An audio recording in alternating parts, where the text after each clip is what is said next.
Don't just stand there, you ape. Give me a hand up. Nope, I'm actually okay. Thank you very much.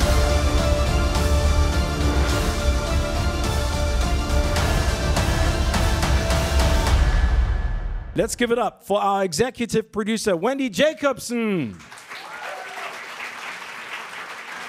Director, writer, producer, Sean Levy. And our cast, the wonderful Emma Corrin.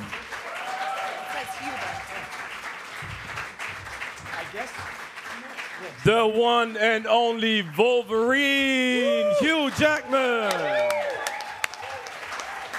And producer, writer, and Deadpool himself, Ryan Reynolds. Come on. All right. Wow. All right. I like this, yeah. You may be wondering why Cyclops we've in the called house. you here. Thank you so much for coming to Berlin. This is an exciting day.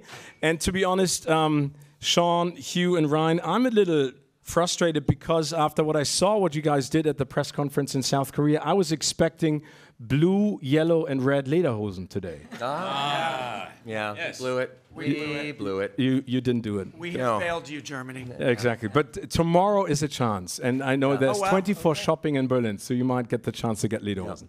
Let's start with you, Wendy. This is a very exciting project, and this has been probably the most anticipated movie in the past couple of decades. And there's a huge secrecy surrounding the plot. How do you keep something like this secret once it has gotten out that this movie is going to be done?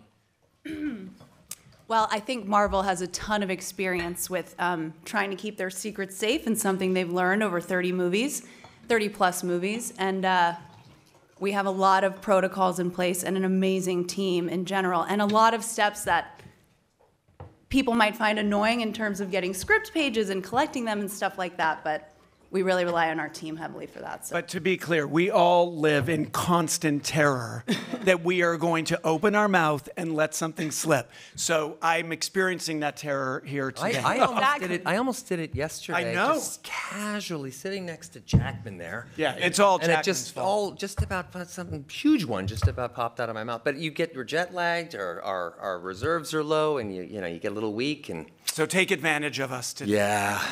Yeah. Emma, you seem to be very relaxed about the whole secrecy thing. Is it as difficult for you as it is for everyone else? I think more so, because this lot have the experience with it. Like, if something gets out, all eyes on this guy, I think. But yeah, it's a lot of pressure, I think. I constantly feel like there are those like lasers from the spy films on me. And if I say anything or even breathe or even have the thought, I'm going to be, taken away somewhere. Sean, this is the third movie in a row that you are doing with Ryan. Did he prepare you in any way to what to expect doing a Marvel movie? I mean, you've done great movies, but is this something completely different, a different animal? In fact, the first time he asked me to do this with him, he warned me. He said, this is not like a regular movie. You make every scene great, and then you have to keep going and make it even better. And it will own your soul and your imagination and your time and your energies, but it's also going to be worth it. And that's exactly how it all happened.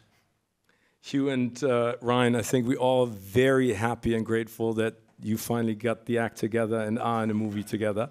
We finally got our personal life act together. Yes. Everything. Yes, It's good. definitely. Yes. You two are great friends, and we see the banter that you guys have on social media.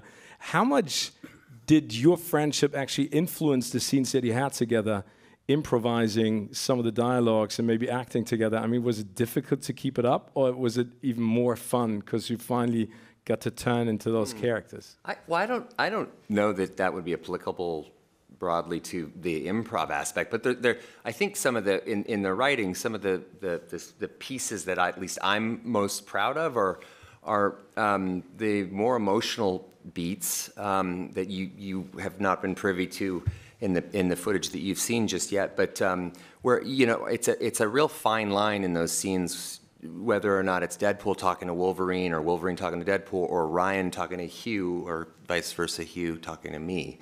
I've waited a long time to do this with him, and the thought that it would live up to the standard or the idea that was set in my mind was, sort of inconceivable, but then somehow this surpassed it in so many different ways and colors than I think I ever could have imagined. So I just sort of left the whole process kind of immensely grateful and we locked the movie a week and a half ago, and he and I were deeply depressed. I mean, usually at the end of a movie, there's just a Ryan-sized hole in the wall, and I'm gone and on my way home. But on this one, it was you just never wanted it to end. I never wanted to stop making it. Yeah. I had the time of my life on this movie. I had to pinch myself every single day, working with two of my best friends in the world, and of course with Emma, who's just incredibly talented, and even promoting the movie. It honestly feels like cheating. It's just really crazy that we got to do that every day. I laughed till I cried every day, and when you're right, Alan, this movie in many ways is about friendship at its core. And so to be working on screen and off screen with two of your great friends is it's a joy. It's the icing on the cake. Great to hear that. Questions from the floor. The gentleman right here, and then we move up. Hier vorne direkt. Einmal vorstellen, bitte. Yeah, my name is Mark Karapetian. I'm publisher and founder of the film and music magazine Spirit, A Smile in the Storm since my 16th living year. So it was a lot of fun to watch the footage, and it's great to have you guys here, Ryan and Hugh, because Hugh, I think last time we met it was at Les Miserables, and Ryan for Deadpool 2. So the two characters, Deadpool and Wolverine, they have a lot of differences, but can you talk about the similarities between them of the characters on set and also beside? Thank you. Me to start? Okay.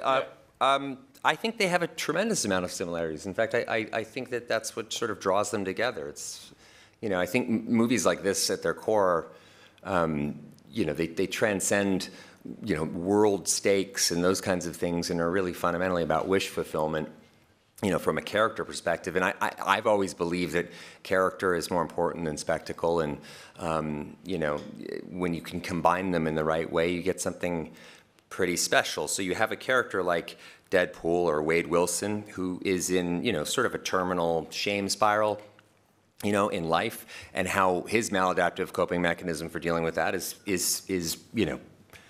humor. I mean, he kind of, self-deprecating, any brand of humor, really. That's his way of dealing with this kind of shame that he lives in. And Wolverine, too. Wolverine is trapped in this kind of sort of perpetual state of shame and regret, and it's sort of weirdly like centrifugal, like it keeps happening with Wolverine, because the thing that he's most ashamed of is his violent nature, and his violent nature is his coping mechanism for his shame. So you have these two guys who are coming together. Sometimes they feel like magnets when they stick together, and sometimes they feel like magnets when you turn them the other way and they bounce off of each other. So they each have something to learn from one another, and the journey they're on is, I think, one more of integration together than it is so much just specifically friendship. Perfectly said. But I think also they're outsiders too, in a way, and it sort of presents differently. Like Deadpool wants to be part of the team, and Wolverine's constantly kind of trying to push that away. But for whatever reason, both of them exist a little bit on the outside. They march to the beat of their own drum, and I think having those kind of characters come together, even though they're like the odd couple, reminds me a bit of Nick Nolte and Eddie Murphy in 48 Hours. There's a bunch of examples, but there's a lot of conflict, but there is something essentially about them that they understand about each other. And they also, one thing that I've always loved about it is that there's Wolverine is everything Deadpool wishes he could be. He matters.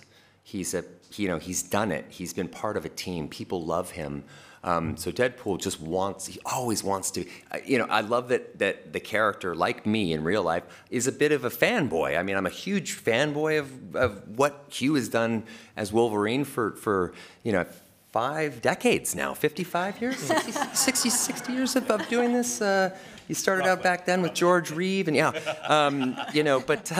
but I think in some level, Wolverine wishes that he could be at play with his his shame and his, you know, his inner turmoil. And I love that these two guys have that kind of, that's very much on the surface the whole time. Yeah. Sean, we've been talking about, you know, the two of them working together and how much fun it was to bring these characters to life. What was it like for you to create this magic between the two of them with only one of them being able to show his face? You know, because that's probably something very different in creating, working with as a director. It's a great question. The truth is, and we all saw this every day, what Ryan does as Deadpool and as Wade, because even when he's Wade, he's wrapped in prosthetics. So what Ryan does every day in this performance is so kind of just astonishing to watch. I know we all felt that every day because you're doing it with one less tool without the face. So it's the voice and the body and the nuance of how you craft a performance with those implements. And Ryan does it so intuitively and so elegantly. And he manages somehow to convey, obviously, relentlessly, insanely funny shit.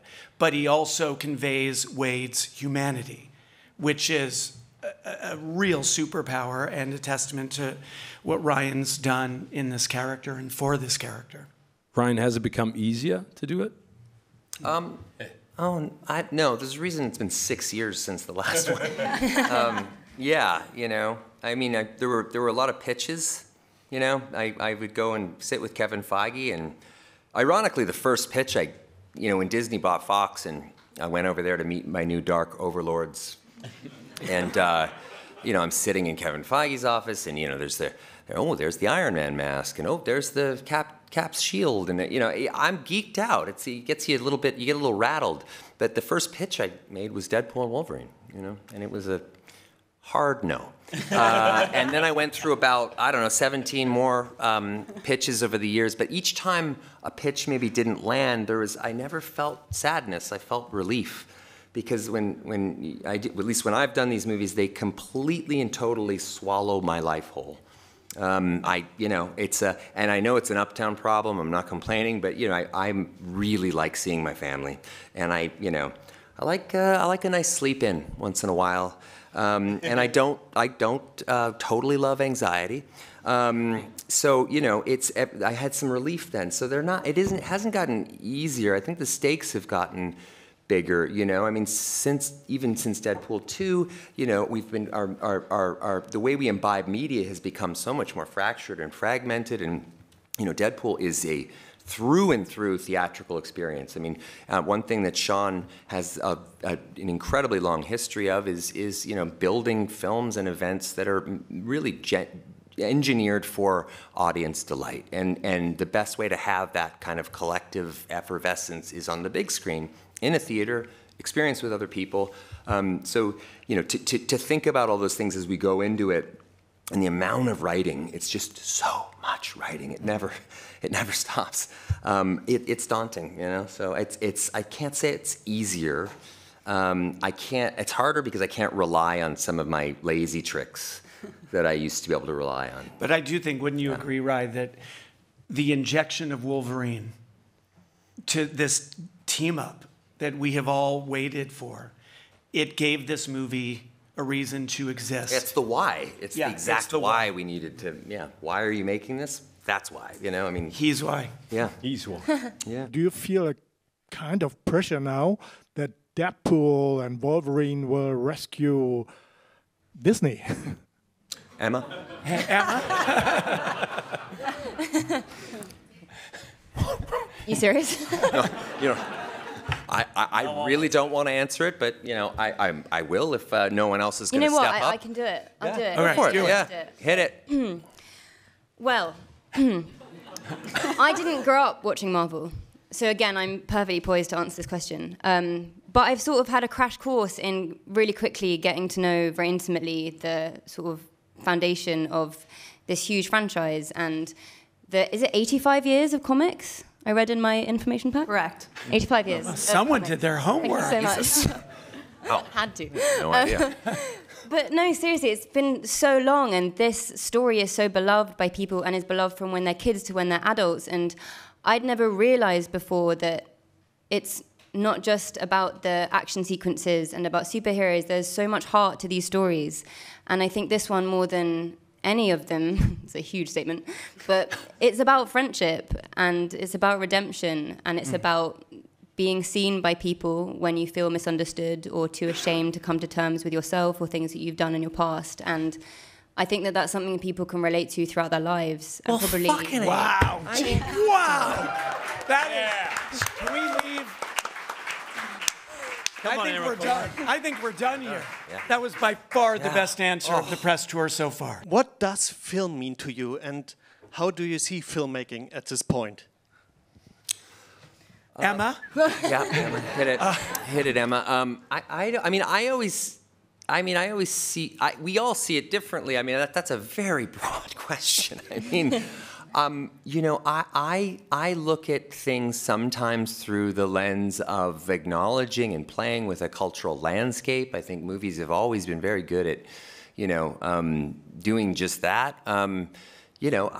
These movies I mentioned earlier, to me, are always a little bit about wish fulfillment. So as far as I'm concerned, at least when I'm writing and producing a movie like this, I'm really kind of mining all of those movies that I grew up watching that, left me feeling like there was real magic out there. And then as I've grown older, I've really found respite in old films. I've been all I watch at home is Turner Classic Movies, and it's just on 24 hours a day, and I learned, so it's my film school. But I think, ultimately, all of these particular films also have to play with tension, in different ways. There's sexual tension. There's just the tension of expectation. Exactly. Right. I mean, that's where I have to give you credit, and you rightfully point out you have this genre that Ryan with Deadpool redefined, and now we see it imitated in so many places.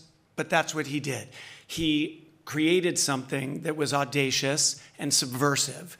And so my answer to that question is, cinema is about connection with audience.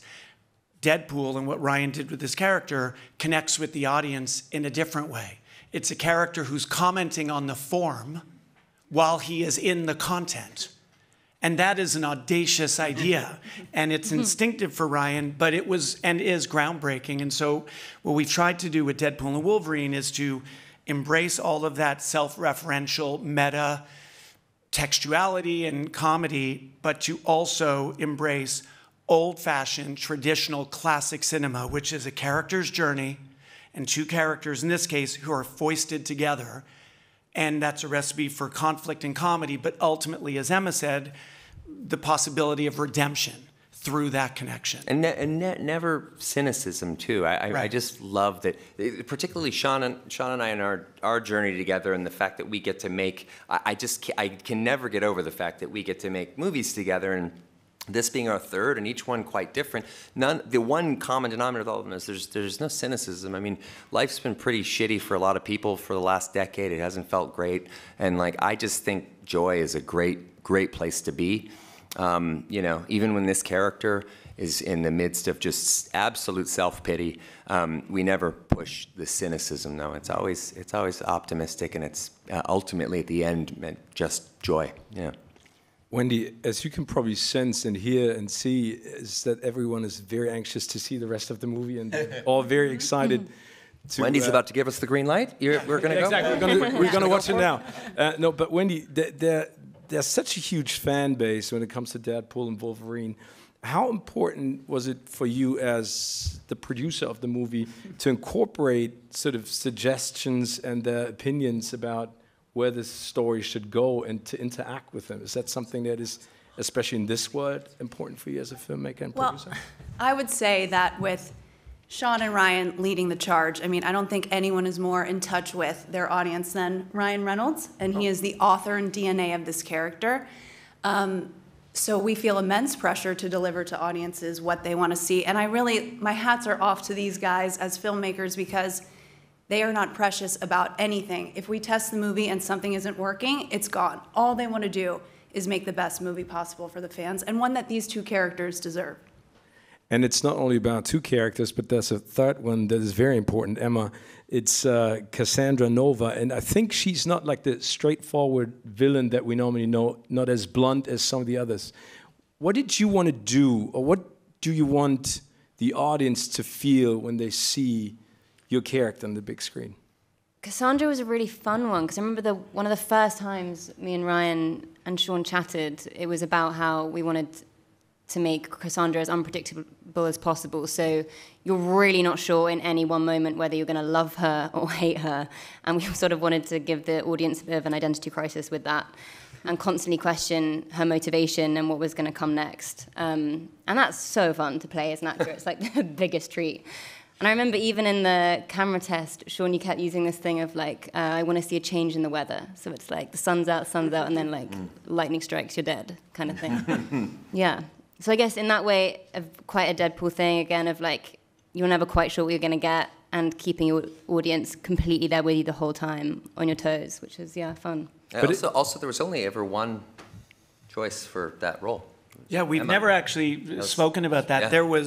Emma was our first idea. You could have negotiated much harder. No idea. Yeah. That's nice of you to say now. Yeah. I can't wait for audiences, for you guys to see what Emma has done, because Ryan and I, we had a front row seat every day to absolutely having no idea what the weather was going to be at any moment. And it changed from take to take. She's so mercurial, and just, Emma, you did an incredible job. So I can't wait for you to discover it. Also, Em played Cassandra a lot of times like the hero, which I just love that, because there's no villain who just thinks, like, wakes up in the morning and says, I'm just going to be a dick.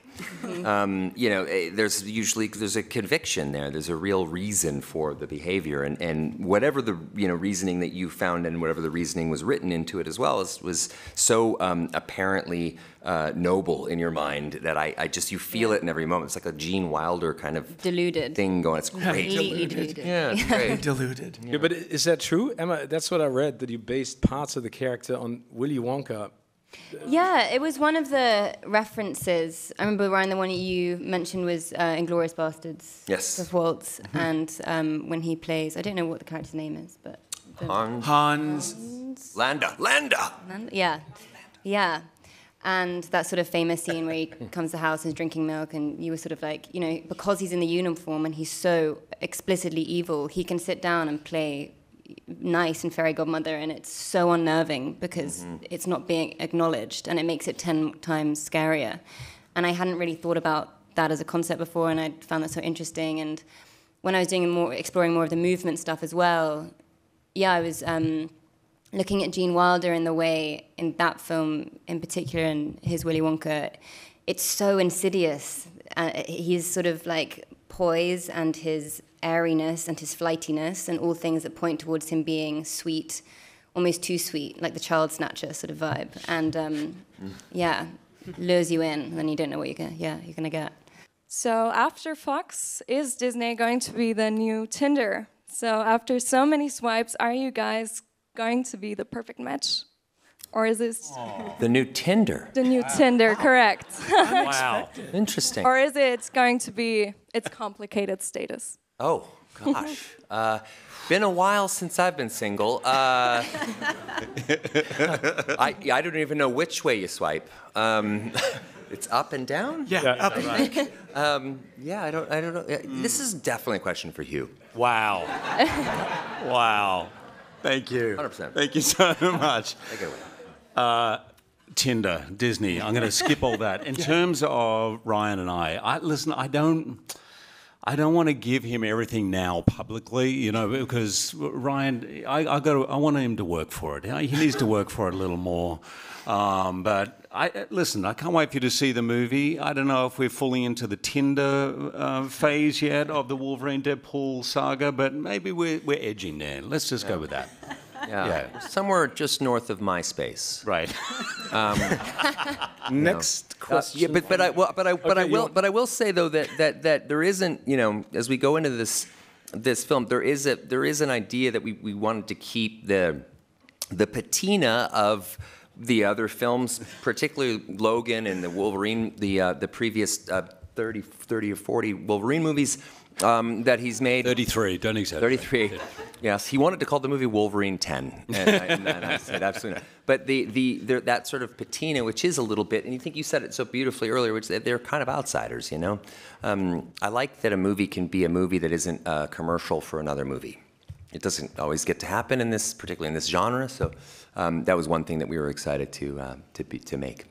Deadpool now joins the MCU and therefore Disney. How does the character fit into the family-friendly franchise, Disney and Marvel?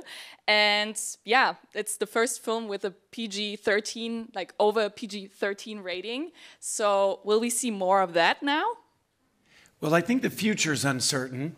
I can't speak to that, but I certainly hope so, though. Yeah, I mean, you saw about 38 minutes of this movie, and I think what you saw makes very clear that while these characters might be joining Disney in the MCU, this is very much still a Deadpool film. And frankly, we're grateful that Marvel and Disney have been extremely empowering partners in letting us play with expectations and even play with the image of themselves. That's been real creative freedom. What was it like to give your suit to Justin Timberlake? Because, I mean, come on, that wasn't you. Wow. But it was Justin? Hey, these hips don't lie, Marcel. Right? Can you prove that? No, that was I wish I could dance like that. Oh boy. You know, usually it's the other way around. See, like the reason I do stunts in the movie is because the stunt guys are often way too macho. So I'm like, you know, they'll land and they'll look badass, and I'll be like, no, dudes, you can't just like walk away like John Wayne. You need to sashay away, do something nice, you know. So oftentimes I find myself in the mix for that reason. But yeah, no, when it comes to dancing, that's just not my. It was a guy named Nick Pauley who's amazing, and he jumped in and gave us the exact kind of in sync, you know, vibe we were looking for. Yeah. Hugh, let's talk about the physicality of Wolverine, because in the past couple of years, you basically said to play Wolverine, you need to get into the best shape ever. And we saw you training. What was it like this time? Because you actually didn't actually want to play Wolverine, and then there was this infamous drive, I think, after you talked to your agent for a couple. Sorry. Oh. No, yeah. Before, yeah. Sorry. Yeah, no one's going to believe a word I say. I did mean what I said when I said I think I'm done playing Wolverine. And no, that wasn't true. It was August 14th, 2022, and I was on my way out. I was driving, and I just, like that, knew I wanted to do it again. And I pulled over, called Ryan, and because I knew that Sean and he were going to shoot another movie, but I didn't know where they were at. And I said, I want to do it. I know we've been flirting about this for a while, but I want it not in a Tinder way, but just flirting metaphorically. And there was a long pause, which I thought was an awkward way for him to say, I don't know how to say no to you, but there was a long pause, and he said, you're not going to believe this, but we have a meeting with Feige in like a number of hours. And so we rang, and it was actually after I hung up, I thought, I think I should call my agent to say that I've just said I'm going to do a movie playing Wolverine again, and I've never been happier playing him. I've never had more fun. I just knew in my gut, Stephen, that I wanted to do this with Ryan as Deadpool. I knew that when I saw Deadpool 1. I just announced that I was done, and I was watching the movie going, I think I blew it, because I could see it. I could see how these two characters would work, and I knew Sean was attached, so it was, yeah, I just jumped in fully. And was it harder? Hell yeah, it was harder. It was so much harder. Absolute beast, though. But it really was remarkable that he had called, I mean, that in that moment where Sean and I were about to go into, you know, another firing squad over at Marvel, and, you know, I remember we were pitching, halfway through the pitch, we just pivoted. Listen, fucking, Hugh called us today. And, you know, and I was nervous because the first pitch I'd made years and years ago was with the Deadpool and Wolverine movie. So I thought, I couldn't quite understand why this wasn't clicking. And it was almost as though Kevin had no recollection of that first pitch and was just like, wait, what? And I was like, yes, he just called and he wanted, and he said, well, can we do that? And then we sort of winged it. A pitch, which is always the best pitches for movies when you sort of act act like you've been thinking about this thing for so long and you have it all mapped out, but like it comes out of your mouth kind of all mapped out. That is what happened, and that was that day. That was the why to make the movie, and then why Wolverine I felt like was a separate thing, because we had to steer as far away from and respect Mangold's Logan, which we feel is a masterpiece, and you know, but instead of like, you know, resisting that as much, we also leaned into it. Which they saw. I mean, you've seen those first, so you see that we aren't ignoring Logan.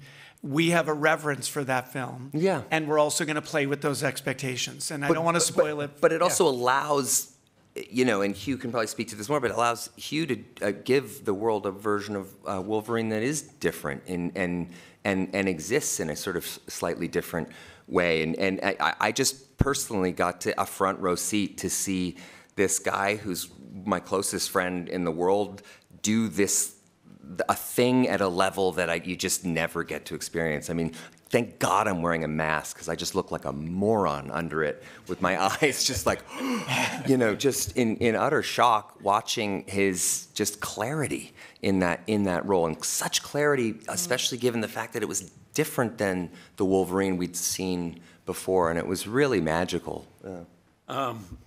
Thanks, man. Listen, I'm so protective of this character I've played for 24 years now. It'll be 25 this year, I guess. That I have to have a lot of trust in who I work with, and particularly playing Wolverine. And these two and the other writers had such care and reverence for the character. It felt as much as me. And so they gave me runway in this film. There's one monologue in there. I can't tell you the details of it.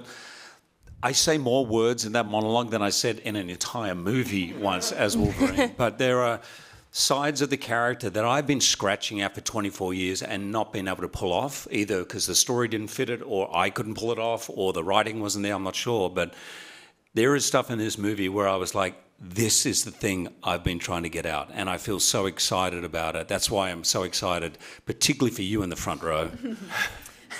Particularly for you, but for Wolverine fans to see a side of him being played by me that we haven't seen before. What does it mean for you to have people for which the movie means so much because you were their childhood icon as a comic book actor? Thank you, Danke. I mean that. It does mean a lot to me. I don't take it lightly. And there was a question earlier about pressure, and whether there's a particular pressure on this movie in regards to Marvel or anything. I can promise you no one puts more pressure on anyone on this stage than us ourselves. And I can say for me, Wolverine has been obviously the foundation of my film career. It's been the greatest privilege for me to play it. I never take it lightly. I give 150% every single time. And what has it been like? It's been a revelation. And maybe it's because of my age or where I'm at in my life, but having this opportunity, and particularly doing it with people that mean so much to me, that I respect so much, and the audience that I respect so much, I am so happy. And I'm really, really proud of this movie, and I can't wait for you to see it.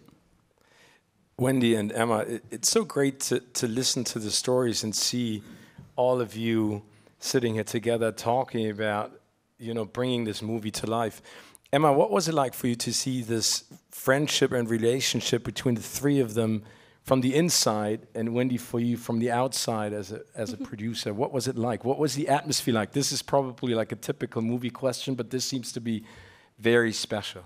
I think, yeah, you kind of just said it. It's a typical movie question, but it was a very untypical movie experience, because I think it's unusual that you really get a film where at the helm are three best friends, and everything in the world of filmmaking comes top down. Like, the people at the helm of the film really set the tone for the whole shoot and every minute of that shoot and your experience on it. So this was just incredible, because they're a bundle of laughs and a bundle of joy. And it was great every day. And I've also never felt so included or cared for.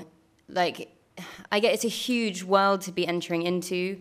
And, you know, taking on a character when it's the first time this character's been played in the MCU, And my first time on a set of this scope, I'd never done anything like this before. And from the moment I joined, and it's just been incredible. And these guys are just, yeah, I can't speak highly enough of them. They're amazing. Yeah. What about you, Wendy? Yeah, and I would say, as Emma said, the tone of the set is set from the top down. And these three guys are just such wonderful gentlemen. But as Hugh said, 150% every day. It's truly inspirational. They inspire everyone to do their best work. And there's so much respect and care that they treat every member of the crew with. And a good idea can come from anywhere. And it's all about really including everyone into the process and making everyone feel like we're all in this together to make, you know, the best film that we can. But were there any moments while writing the script, while producing the movie, where you try to go the extra mile, to be extra, I don't know, disturbing, or try to sneak anything in that didn't happen? Or yeah, okay, that's a good question. You know, the R rating. I'm proud of the fact that we're not exploiting it. It genuinely is used to make the most authentic Wolverine and Deadpool film possible. There's never really a moment where you're like, let's just do this because it falls under this broad umbrella of a rated R film. You know, but there was a couple things that maybe, you know, we could have thought, yes. Although I will say, is this not fair to say, the only thing that we were ever told from the beginning is Kevin and Marvel said, but how about no cocaine? Yeah. And literally the first joke we wrote on this movie is Wade telling the audience that Feige says no cocaine. Yeah. And actually, I wrote that sequence with Blind Al as a marketing bit, not to be in the movie. And we were just there, and we were just like, well, let's just put it in the movie. It's great. Kidman didn't say anything about press conferences and cocaine. Nope. Yeah. Not we at all. could go for That's hours. on limits. We'll go for hours. Literally. And I think that's really, you know, you'd be shocked at how what great partners Marvel and Disney were. That, you know, they understood what was going on. You know, I think there's only one line.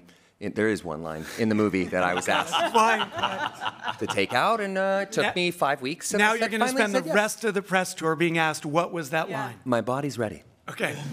I would like to know what's your favorite song in the movie, because I would have sung it to you, Hugh, when we were in the elevator. Like a prayer. Hit me. Yeah. This is the greatest show. Come on, little greatest show. One of the many reasons sorry, slight tangent, but we're on our time now. One of the reasons I love Hugh so much is that one of my favorite memories in the entire world is coming home to my apartment in New York City, and the door opens and I hear The Greatest Showman playing, and my kids love The Greatest Showman. They watch The Greatest Showman, and I walk around the corner and I see that my kids are actually singing and dancing and jumping on the couch, and then as I keep going, I realize that Hugh is in front of the TV, which is playing his movie. He's acting out all the parts for with my kids. They're all having this huge sing along, and it was one of the most beautiful things I think I've ever seen in my entire life. Until the kids started calling me Dad, and then it got weird. Yes, that got a little weird. Betty, my 4-year-old, will wake me up in the middle of the night, and this is true too. And you know, there's like a shadow on the ceiling in our bedroom, and she'll go, Dad, wake up. What? She goes, look. And there's these like 3 lines on the roof of the shadow. She goes, Wolverine scratches. He was here. I mean, obsessed with this man. Obsessed. And I was there watching. Yes, he was. Yes, not creepy at all. To answer your question, though, about favorite song, Like a Prayer has been stuck in my head for 6 years, that exact sequence, although when I had originally conceived of it, it wasn't used in the exact same way that we're using it in this movie, but it was the exact shot, song. They haven't seen the shot yet. Yeah. In fact, you haven't seen Like a Prayer in the movie. So that's a small spoiler, but you saw it in the trailer. Yeah. And now I guess you know something. So we did ruin some surprise today. We would be assholes if we didn't put that in the movie. Like that song, use it in marketing like that. That's abuse. That would be abuse. I'm not going to mess with Madonna. Were you looking for Hugh to sing here today? Is that was happening? No, she wanted to sing to me. Oh, you want to sing it to Hugh? Bye. Did you see how efficient she was, yet us? We ruined it. Blah. Because men are inefficient. Yes, right. Yes. Question right here from the gentleman in the first row. There we go. Okay, here it is. Made it. Turn around. Show the room. Is it working? Hello? We Are you got hearing you. me? Hello. I mean, you're 4 feet away. I figure. Thank you. Yeah. Well, I'm not a fan. I am, not my disguise, Cyclops. Oh, yeah. Scott Summers, of course. And I'm not a big fan of you, Wolverine. And of course not of you, Wade Wilson, Deadpool. Gracious. Of course, you screwed me again. I'm not in the movie. Little spoiler. And the question is, what did they need to say to you, Logan, that yellow and blue, of course, is the real costume? And to you, Sean Levy, what was the hardest thing, the writer's strike or to work with these two imbecile mutants? I remember you now. Yeah. You're usually dressed like him. Right. I know who he is. Yeah. Hello, Cyclops. Hello. Hello, Scott. So it was their idea, the red and blue. It was like one of the first things that it was, I think... The yellow and blue. What did I say? Red and blue. Sorry. Red the yellow and blue was... We found out now that Hugh's colorblind. Yes. This is Spoilers everywhere never made it in the Air Force. And I was like, well, let's try it. It had been floated before. It wasn't the first time. And there was a consensus for 24 years that it wasn't going to work. And I said, let's just try it. And it was weird. The moment I put it on, and the moment that Ryan and I walked out on set, him and the Deadpool, me in the yellow and blue, it was the moment I saw a jaded film crew turn into fans and I just knew it was going to work. In fact, now I can't even imagine not wearing it. In fact, if I could borrow those clothes, that'd be awesome later. You can keep I'm not sure what's happening with the shoes. I don't know what's happening with the boots. Which looks something. All right, but the effort is fantastic. Yeah, it really is. It really is. But yeah, I can't imagine ever doing it any other way ever again. The guy that makes the suits is a guy named Russ Schenkel, and he really is he's just tireless. He's made the Deadpool. I think the Deadpool suit and certainly the Wolverine suit are the best suits in the entire comic book movie industry. We should also credit Marvel because there is a whole department called VizDev, visual development, and they think about and toil over every detail of suit designs. Obviously, they've done it very successfully in many movies, and they were a huge partner in this too. And I've got to mention Kevin Feige, because Kevin was the assistant to Lauren Sciulladonna on X-Men 1 in 1999. And we met then, and we've known each other ever since. But I don't think anyone was happier than Kevin Feige to see me in yellow and blue after 24 years. So I can't imagine what it was like for him on that first movie. He was probably screaming inside. So yeah. Could you ever imagine to exchange the parts of Deadpool and Wolverine? Wouldn't it be funny? Well, I would not be as funny. That I can tell you. Boy, would I fuck that up forever. You'd never be able to look at him the same. Yeah, that would be a mess. Hard no. Yeah, there. I think it's a hard no. Yeah. Yeah, no. I mean, he's also there's what is there? There's been 8 Supermans and 5 Batmans and 3 Johnny Storms and 2 Beasts, 3 Spideys. There's only been 1 Wolverine and only 1 Deadpool. Well, yeah. Let's not rush to judgment for all the facts are in.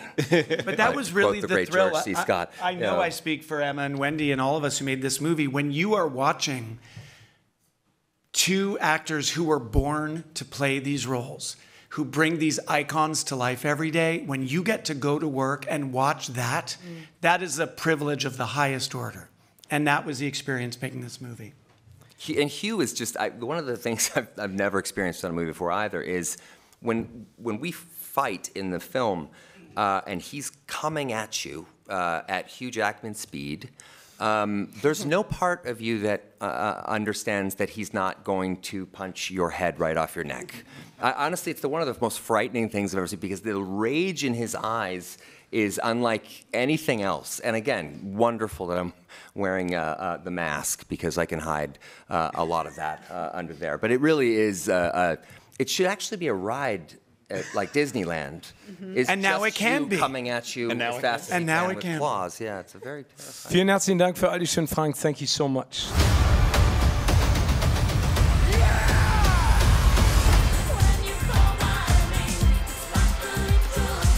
Do you want to build a snowman? Yes!